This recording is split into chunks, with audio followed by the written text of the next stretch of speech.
காலம் பேசாது ஆனால் காத்திருந்து பதில் சொல்லும் அப்படின்னு நம்ம சூப்பர் ஸ்டார் ரஜினிகாந்த் அவர்கள் ஆதவ அர்ஜுனாவுக்கு ஒரு பதிலை சொல்லியிருக்கிறாரு.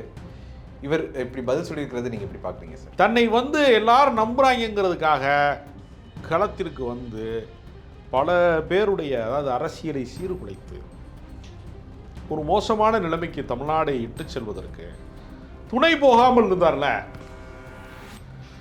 வள்ளுவருக்கும் எனக்கும் காவிச்சாயம் யாரும் பூசவே முடியாதுன்னாரு. அது ரொம்ப முக்கியமான பாயிண்ட்டு. ஏன்னா அவர் தானாகவே விரும்பி அரசியலுக்கு வருவது என்பது வேறு.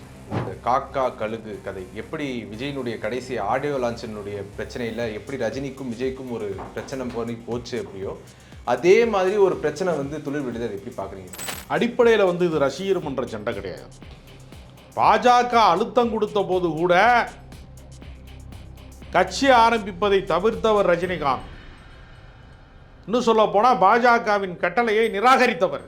பாஜகங்கிற பேரை சொல்வதற்கு பயப்படக்கூடிய விஜயும் பாஜக அழுத்தம் கொடுத்த போது கூட நான் வரமாட்டேன்னு சொன்ன ரஜினிகாந்த் எப்படி சமமாக முடியும்? யார் தைரியசாலி? முதல்ல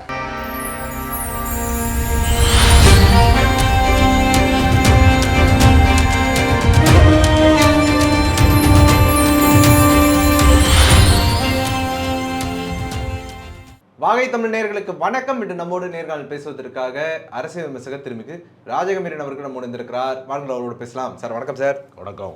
காலம் பேசாது ஆனால் காத்திருந்து பதில் சொல்லும் அப்படின்னு நம்ம சூப்பர் ஸ்டார் ரஜினிகாந்த் அவர்கள் ஆதவ அர்ஜுனாவுக்கு ஒரு பதிலை சொல்லியிருக்கிறாரு.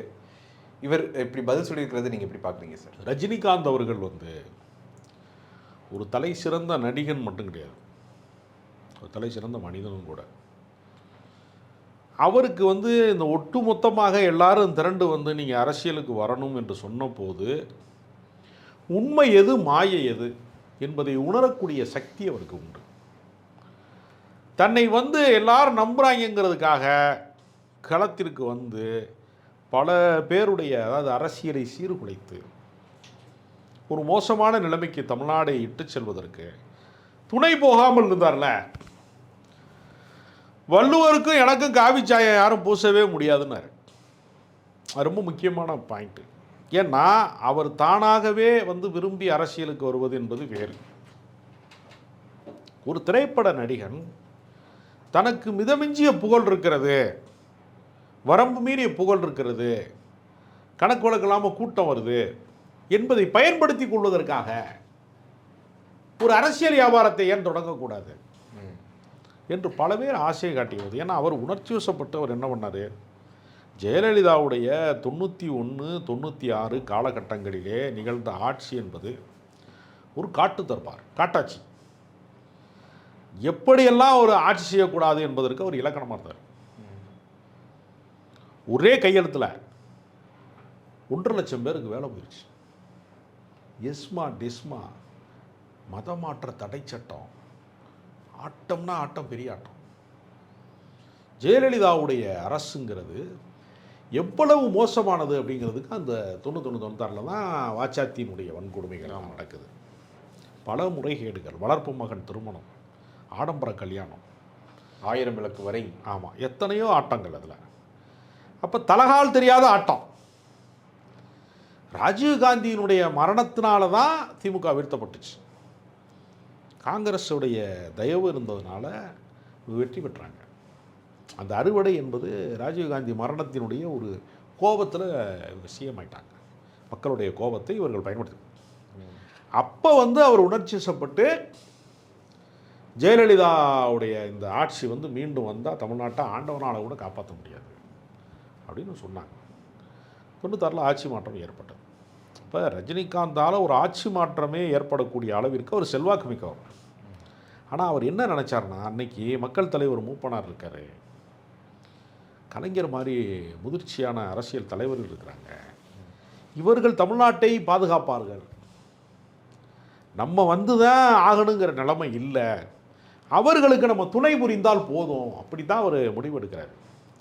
அதை நம்ம கோழைத்தனம்னு சொல்ல முடியாது. முதல் கட்டம் அவர் கோவப்பட்டார்.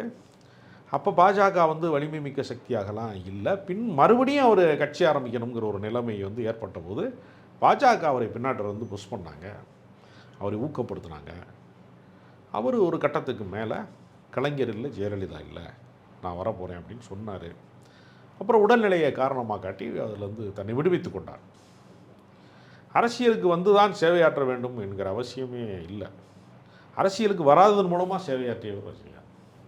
வந்தால் ஒரு கூட்டம், ஒரு ஒரு ரசிகர் மன்றத்தில் இருக்கிறவன், ஒரு சீர்கட்ட கூட்டமாக இருக்கிறவன், ஒரு அரசியல் பொது வாழ்க்கைக்கான தன்மை இல்லாதவன் அப்படிங்கிற மாதிரி ஒரு கூட்டத்தை தேவையில்லாமல் வளர்த்து விட்டோம்னு அதுக்கு இப்போ தான் தெரியுது. விஜய் மாதிரி ஆட்கள் கட்சி ஆரம்பிக்கும் போது தான் தெரியுது அவர் எவ்வளோ மேன்மையானவர் என்பது. இல்லைன்னா நமக்கு தெரியாமலே போயிருக்கு. ஆனால் அந்த ஆதவர்ஜுனா தேவையில்லாமல் ரஜினிகாந்தை சீண்டி அவர் பயந்து ஓடி போயிட்டார். எங்கள் ஆளு தான் வீரன் ஒரு சொல்கிறது இருக்குல்ல, அது அயோக்கியத்தனம்.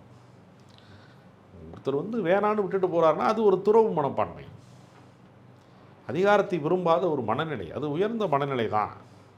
தேர்தல் அரசியலுக்கே நான் வரமாட்டேன், என்னை எதுக்கு கட்சியில் தேர்தலில் நிப்பாட்டுறாங்க என்று நல்ல கண்ணு மறுத்துருக்கிறாரு. அப்போ அவர் அரசியலில் வந்து தேர்தல் அரசியலில் அவர் தோற்றார் என்றால் கூட அவர் அதை விரும்பவில்லைங்கிறது தான் உண்மை. ஒவ்வொரு தலைவர்களுக்கும் வேறு வேறு பாயிண்ட் ஆஃப் வியூ இருக்கும். தேர்தல் அரசியலை பெரியார் புறக்கணித்தார். அதுக்காக வந்து பெரியார் வந்து மூட நம்பிக்கை மிக்கவர்களோட போட்டி விட்டால் நம்மளை தோக்கடிச்சிருவாங்கன்னு அச்சத்தில் ஓடி போயிட்டார்னு சொல்ல முடியுமா? அப்படி சொல்ல முடியாது. அவருக்கு சமூக சீர்திருத்தம் தான் முக்கியம், சாதி ஒழிப்பு தான் முக்கியம், தமிழ்நாட்டில் இருக்கக்கூடிய சமூக நீதி தான் முக்கியம், பெண்ணுரிமை தான் முக்கியம். எம்எல்ஏ ஆகிறதுனால எம்பி ஆகிறதுனால கமிஷன் வாங்கலாம், கரப்ஷன் பண்ணலாம், வாங்கி திங்கலாம், அரசாங்க காசில் சலுகைகள் அனுபவிக்கலாம். வந்து அதை தாண்டி என்ன செஞ்சிட முடியும்னு ஒரு கேள்வியெலாம் இருக்குது. சில சட்டங்களை நிறைவேற்றுறாங்கன்னே வச்சுக்கோங்க. தேர்தல் அரசியலை விடவும் சமூக பணி செய்கிறது அப்படிங்கிறது ரொம்ப முக்கியமானது. அதுதான் திராவிடர் கழகம் மாதிரியான அமைப்புகள் வந்து சமூக தளங்களில் அதிகமாக வந்து வேலை செய்வாங்க. மதவாத அமைப்புகள் கூட, இந்துத்துவ அமைப்புகள் கூட ஆர்எஸ்எஸ்ன்னு ஒரு அமைப்பை வச்சுருக்காங்கள, கலாச்சார அமைப்பை வச்சுருக்காங்கள. அப்போ அவன் கூட என்ன நினைக்கிறான், அதிகாரத்தால் செய்ய முடியாததை ஒரு அமைப்பின் வழியாக செயல்படுத்த முடியும் நம்புகிறாங்கள. எப்போவுமே கலை, இலக்கியம், பண்பாடு இதுக்குள்ளே ஒரு பெரிய வேலை திட்டங்கள் எப்பொழுதுமே மைக்ரோ பாலிட்டிக்ஸ்னு சொல்லுவாங்க. வெளியில் வந்து அது ஒரு பகிரங்கமான அரசியல் பிரகடனம் அதுக்குள்ளே இருக்காது. ஆனால் அந்த வேலை திட்டத்தின் வழியாக சில அரசியல் நிகழும். அதை வந்து எப்பொழுதுமே காலங்காலமாக செய்து கொடுக்கப்ப வந்து ராமாயண மகாபாரதம் கதை வழியாக சில கருத்துக்கள் பரப்பப்பட்டு கொண்டே இருக்கிறது காலங்காலமாக. இப்போ ராமன்கிற அந்த கதாபாத்திரத்தின் வழியாக ஒரு ஒரு அரசியலே கட்டமைக்க முடியுதுல. இப்போ நம்ம அதையும் சேர்த்தனை சிந்திக்கணும். அதனால் அதிகார அமைப்புக்கு வர மறுக்கிறவர்கள் அத்தனை பேருமே வந்து கோழைகள், அவங்கெல்லாம் வந்து பயந்தாங்கொல்லிகள் அப்படிலாம் நம்ம சொல்ல முடியாது. வந்து அதிகார அமைப்புக்கு வந்தவங்க பூராமே வந்து மாபெரும் வீரர்கள்னு சொல்ல முடியாது. இது ஒரு தவறான கருத்து. அது வந்து ரஜினிகாந்த் கண்டனத்தில் வச்சுருக்கிறார். மதுரையில் ரஜினி ரசிகர்கள் போஸ்டர்கள் ஒட்டியிருக்கிறாங்க. அதாவது இந்த காக்கா கழுகு கதை எப்படி விஜயினுடைய கடைசி ஆடியோ லான்ச்சினுடைய பிரச்சனையில் எப்படி ரஜினிக்கும் விஜய்க்கும் ஒரு பிரச்சனை போச்சு எப்படியோ அதே மாதிரி ஒரு பிரச்சனை வந்து துளிர் விடுது. அதை எப்படி பார்க்குறீங்க சார்? அடிப்படையில் வந்து இது ரசிகர் மன்ற சண்டை கிடையாது. பாஜக அழுத்தம் கொடுத்த போது கூட கட்சி ஆரம்பிப்பதை தவிர்த்தவர் ரஜினிகாந்த். இன்னும் சொல்ல போனால் பாஜகவின் கட்டளையை நிராகரித்தவர். பாஜகங்கிற பேரை சொல்வதற்கு பயப்படக்கூடிய விஜயும் பாஜக அழுத்தம் கொடுத்த போது கூட நான் வரமாட்டேன்னு சொன்ன ரஜினிகாந்த் எப்படி சமமாக முடியும்? யார் தைரியசாலி? முதல்ல அதான் முக்கியமான கேள்வி. அதனால் ரஜினிகாந்த் வந்து தேவையில்லாத இதை வந்து நம்ம வந்து மதவாத அரசியலை, தமிழ்நாட்டில் நல்லிணக்கம் இருக்கக்கூடிய அரசியலை நாம் சீர்கெடுக்க வேண்டாம். எனக்கு பாஜகவுடைய நிர்பந்தத்தின் வழியாக ஒரு அரசியல் கட்சி வேண்டாம் என்று அவர் நிராகரிச்சிட்டாரு. அவருக்கு தன்னுடைய உயரம் என்னவென்று தெரிகிறது, தன் தகுதி என்னவென்று தெரிகிறது. அதனால் அவர் நிராகரிக்கிறாரு. உனக்கு தகுதிக்கு மீறிய பேராசை, உலகத்தை நீ ஜெயிச்சிட்டோம் நீ நினைக்கிற. நான் என்ன சொல்கிறேன், நீ சினிமாவில் கூட வித்தியாசமான கதாபாத்திரங்கள் செய்யாதவன், ஒரே மாதிரியான பேட்டர்ன் படங்களையும் மசாலா படங்களையும் காதல் படங்களையும் கழிச்சிட்டு வித்தியாசமான கதாபாத்திரங்களில் நடிக்காதவன், நீ எக்ஸ்பெரிமெண்ட் என்பது உன்னுடைய திரைப்பட முயற்சிகளில் கூட கிடையாது. தமிழினுடைய முன்னணி இயக்குநர்களுடைய தலை சிறந்த கலைப்படைப்புகளில் கூட நீ நடிக்காதவன். ஆனால் ரஜினிகாந்த் அப்படி கிடையாது. ரஜினிகாந்த் வந்து செய்யாத கதாபாத்திரங்களே கிடையாது. அவர் வந்து பெரிய அரசியல் தலைவர்களோடு பழகியவர், கலைஞரோட பழகியவர், அவர் வைரமுத்து மாதிரியான இலக்கியவாதிகளோட பழகியவர். ஜெயலலிதாவை அவர் எதிர்த்தும் பேசியிருக்கிறார். பின்னாடி ஒரு இணக்கமான சூழலையும் அவர் உருவாக்கி இருக்கிறார். அதனால் ரஜினிகாந்த் வந்து பயந்தார் என்று சொல்ல முடியாது. ரஜினிகாந்த் ஒரு ஒரு சிந்தனை வயப்பட்டு இந்த முடிவை நாம் எடுக்க வேண்டாம் என்று அவர் தவிர்த்திருக்கிறார். தவிர்த்ததன் மூலமாக இளைஞர் கூட்டத்தை பால்படுத்தாமல் தன்னை நம்பி இருக்கிறவனை பூராமே ஒரு பெரிய தலைவர்களாக தன்னைத்தானே கருதி கொண்டவனை எல்லாமே வந்து நமக்கு தகுதி இல்லை, ஆள்வதற்கான தகுதி என்பது வேறு, அரசியலுக்கான தகுதி என்பது வேறு, அது தன்னலமில்லாத தொண்டர்களுக்கான இடம், அது வந்து அரசியல் படுத்தப்பட்டவர்களுக்கான இடம். அதுக்கு வந்து ஒரு சாதி ஒழிப்பிலிருந்து, சமூக நீதியிலிருந்து, பொது உடைமையிலிருந்து, பெண்ணுரிமையிலிருந்து பல தத்துவங்களை உள்வாங்கி கொண்டவர்கள் தான் பொது வாழ்க்கையில் வந்து முன்னணி தலைவர்களாக வந்தால் தான் நாட்டுக்கு பயன் கிடைக்குமே தவிர ரசிகர் மன்றத்தில் இருக்கிறவங்களாம் தலைவர் ஆவது என்பது தமிழ்நாட்டு அரசியலினுடைய பண்பாட்டு வீழ்ச்சிக்கு தான் பயன்படுமே தவிர அது ஒருபோது நன்மையை தராது என்கிற ஒரு இடத்துல அவர் விலகி நிற்கிறார். அதனால் ரஜினிகாந்தினுடைய விலகல் என்பது ஒரு சரியான முடிவு. விஜய் வந்து தன்னை தகுதிப்படுத்தி கொள்ளாமல் வந்துட்டார். வரக்கூடாதுன்னு நம்ம யாரையும் சொல்ல முடியாது. சினிமா நடிகன் வந்து அரசியலுக்கு வரலாமா அப்படிலாம் நம்ம சொல்ல முடியாது. தன்னை தகுதிப்படுத்தி கொள்ளாமல் இப்பொழுது கூட கட்சி ஆரம்பித்த 2 ஆண்டு காலம் முடிந்து 3வது ஆண்டை நோக்கி போய்கொண்டிருக்கிற இந்த நேரத்திலே கூட ஒரு குறிப்பிட்ட கட்சியை எதிர்க்கிறாரே தவிர கொள்கை சார்ந்த பயணம் அவரிடத்துல இல்லை. என்கவுண்டருக்கு எதிராக பேசுகிறோம், அரச பயங்கரவாதத்துக்கு எதிராக பேசுகிறோம், காவல் சித்திரவதை மரணத்துக்கு எதிராக பேசுகிறோம், போலீஸ் கஸ்டடி டெத்துக்கு எதிராக பேசுகிறோம்னா எந்த ஆட்சியில் நடந்தாலும் அது தவறுன்னு பேசினாதான் அவன் வந்து கொள்கை சார்ந்தவன். திமுக ஆட்சியில் நடக்கக்கூடாதுன்னு பேசினா அது கொள்கையில் வராது. ஒரு திமுகவுக்கு ஒரு நல்ல எதிர்க்கட்சியாக நாங்கள் இருக்கணும்னு நினச்சி கூட அவங்க அப்படி பண்ணலாம் இல்லைங்களா? நீங்கள் அப்படி இவர் மட்டும்தான் அப்படி இருக்கிறாரா என்ன? திமுகவுக்கு என்ன எதிர்க்கக்கூடிய சக்தி யாருமே இல்லையா? திமுகவை எதிர்ப்பதான் அண்ணா திமுகவோட முழு நேர பணியை. நாம் தமிழர் கட்சி திமுகவை எதிர்க்குது, பாஜக திமுகவை எதிர்க்குது. திமுகவை எதிர்க்காதவர் யார் இருக்காங்க? திமுக எதிர்ப்பு ஒன்றின் மூலமாக மட்டும்தான் ஜனநாயகம் தலைக்கும்னு சொல்றது எவ்வளோ பெரிய காமெடி. அந்த கட்சிகளை அவங்க சரியான எதிர்க்கட்சி அவங்க பார்க்கலங்கிறனால தான் தாவேக்கா வந்திருக்குன்னு நீங்கள் பார்க்கலாம் இல்லைங்களா? என்ன அவனா சொல்லிக்கிறான். நீ வந்து அதிமுக நடத்தின போராட்டம் எவ்வளவு, பிஜேபி நடத்தின போராட்டம் எவ்வளவு, நாம் தமிழர் கட்சி நடத்தின போராட்டம் எவ்வளவுன்னு ஒரு கேள்வி இருக்குல்ல. அவங்க எவ்வளோ பயணங்கள் செய்திருக்கிறார்கள், எத்தனை பேரை சந்தித்திருக்கிறார்கள். அரசியல் பயணம் என்பது ஏதோ மாதம் ஒரு நாள் வந்து ஏதோ ஒரு ஃபெஸ்டிவல் மூடு மாதிரி வந்துட்டு போகிறது அல்ல. அது லயன்ஸ் கிளப் மீட்டிங் கிடையாது. அது வந்து ஒரு ஒரு ஒரு குறிப்பிட்ட செலிபிரிட்டி வந்து என்றைக்கோ ஒரு நாள் ஆடியோ லான்ச்சுக்கு வர்றது மாதிரியான விஷயம் கிடையாது. மாதம் ஒரு முறையோ இருமுறையோ வந்து சீன் போடுறது கிடையாது அரசியல். அரசியல் என்பது அன்றாடம் வந்து மக்களுடைய துயரங்களுக்காக குரல் கொடுப்பது, அவர்கள் அருகிலே போய் நிற்பது. ஒரு சம்பவம் நடக்குது அப்படின்னா, ஒரு நாங்குநேரியில் ஒரு சம்பவம் நடக்குது, ஒரு மானாமதுரையில் வந்து ஒரு காவல் கஸ்டடி டெத்து நடக்குதுன்னா திருமாவளவன் களத்துக்கு தானே போகிறாரு. நேரடியாக களத்துக்கு போனால் தான் அவர்கள் மக்கள் பிரதிநிதி. எக்ஸ் தளத்தில் அறிக்கை விடுறது மூலமாகவோ வீராவசனம் பேசுகிறது மூலமாகவோ நம்ம அரசியலில் பெரிய ஆளாயிட்டோம்னு சொல்கிறது இருக்குல்ல, அது தங்களை தாங்களே ஏமாற்றிக்கொள்வது. அதனால் ஆதவ அர்ஜுனாவுக்கு பதிலடி கொடுப்பதற்கு, தாவேகாவுக்கு பதிலடி கொடுப்பதற்கு ரஜினி ரசிகர்கள் தயாராகிவிட்டார்கள். தமிழ்நாடு முழுக்க தாவேகா எங்கெல்லாம் தனித்து போட்டியிடுகிறதோ அங்கெல்லாம் ரஜினி ரசிகர்கள் திரண்டு அவர்களுக்கான எதிர்ப்பை வந்து செலுத்துவாங்க. அதைத்தான் அவர் சூசகமாக ரஜினிகாந்த் சொல்கிறார். சார், நீங்கள் ஒரு பக்கம் சொல்கிறீங்க இந்த மாதிரி ரஜினிகாந்த் ரசிகர்கள்லாம் வந்து ஆதவ அர்ஜுனாக்கு எதிராக படையெடுப்பாங்க அப்படின்ற மாதிரி சொல்கிறீங்க.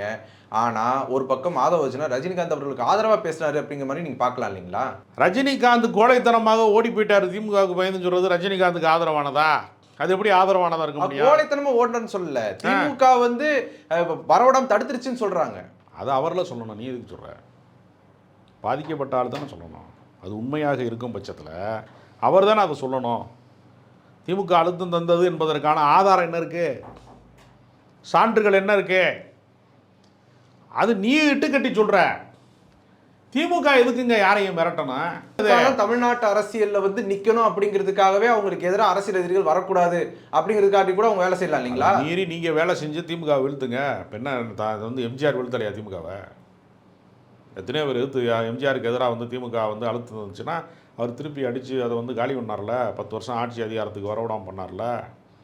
அது செஞ்சு காட்டக்கூடிய தில்லு இருந்தால் செய்யி. அதை விட்டுட்டு எதுக்கு சவுடால்னு கேட்குறேன். வாய் சவுடால் வச்சு என்ன ஆக போகுது? தேவையில்லாமல் தூங்கி கிடந்த ரஜினி ரசிகர்களை உசுப்பேற்றி விட்டு உனக்கு எதிராக தமிழ்நாடு முழுக்க அவன் கிளர்ந்து எழக்கூடிய நிலைமையை நீ உண்டாக்கியிருக்க. அதான் நடக்க போகுது. அதனால் இதற்கான விலையை ஆதவ அர்ஜுனா வந்து நாவடக்கமின்றி பேசுவதற்கான விலையை ரஜினி ரசிகர்கள் களத்திலே பதிலடி கொடுத்து தீர்ப்பார்கள். தமிழக வெற்றி கழகத்தினுடைய வேட்பாளர்கள்லாம் அறிவிச்சிருக்கிறாங்க. ஜேசிடி பிரபாகரன் அவர்கள்லாம் 1000 விளக்கில் நிற்க போகிறதா சொல்கிறாங்க. இப்படி வேட்பாளர்களை ஒவ்வொருத்தராக அறிவித்து தமிழக வெற்றி கழகம் ஒரு முன்னேற்றத்தை கொடுக்கும் அப்படின்னு நீங்கள் பார்க்கலாமா? அப்படிலாம் சொல்லவே முடியாது. கூட்டணிக்கு யாருமே வரலை. ஆட்சியில் பங்கு, அதிகாரத்தில் பங்குன்னு பேசினவர்களுக்கு பின்னாடி ஒருவர் கூட வரலை. தமிழ்நாட்டு அரசியலிலே தாவேகா தனிமைப்படுத்தப்பட்டு விட்டது. கேட்பார் இல்லை, சீண்டுவார் இல்லை, சிந்துவார் இல்லை. அந்த பக்கம் யாரும் போகவும் இல்லை.